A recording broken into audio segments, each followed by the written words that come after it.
So everybody, with the way of the world, finances are very big important thing in this world that we live in. A lot of people are not financially educated. So today we have a special guest today. Joe Rivera is here to talk to us about finances and things that you can do that will benefit you for businesses, etc. So. Okay, so this is my first time here doing a podcast. But essentially, I'm a business financial consultant. I work for a private brokerage firm here in LA. We're out of Koreatown, but I live in Southgate. In any case, as a business financial consultant, my job is primarily to help small business owners and medium-sized companies get access to working capital.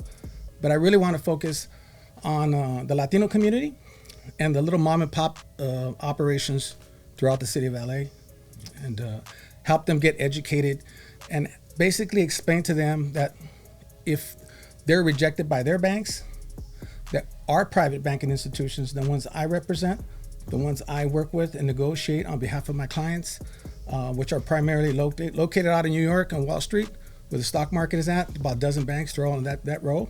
I work with those banks. So so I want to penetrate the Latino community and tell them how we can help them get funding.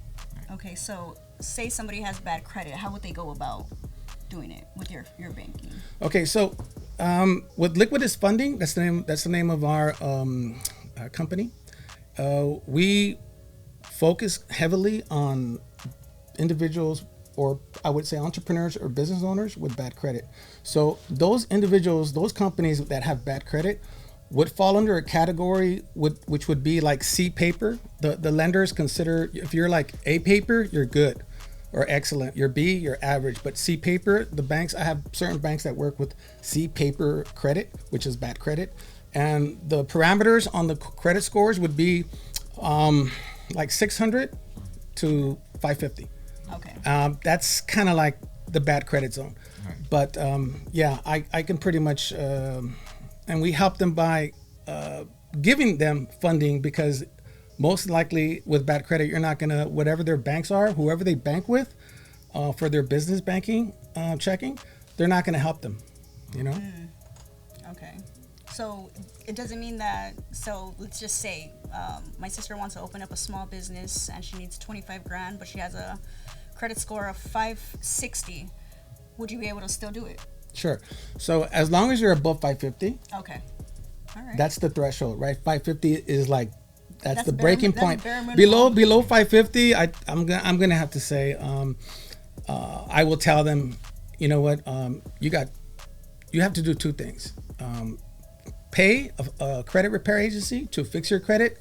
Most of those agencies charge on average 500 to 1,000. Could be more, could be less, depending on if you have a lot of, if you got a lot of stuff if you got a lot of stuff in your, your background, which is messy, if it looks ugly, it's going to be more money to fix it. However, if you have time, you can fix it yourself. It's not rocket science. It's just sending a couple letters. Yeah, you just got to find out. Right? You just get a report of who do you owe, right? Your credit cards, who do you owe? But one trick of the trade that I tell my clients is this.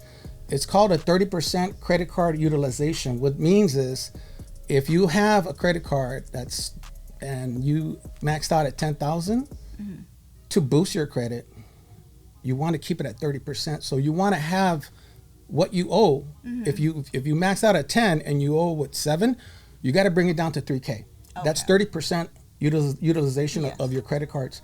That's a golden rule. It's across the board. All credit bureaus monitor like that. So if you're at 30%, it looks good on your record. If it's like, if you owe more than that, it doesn't look good. Okay.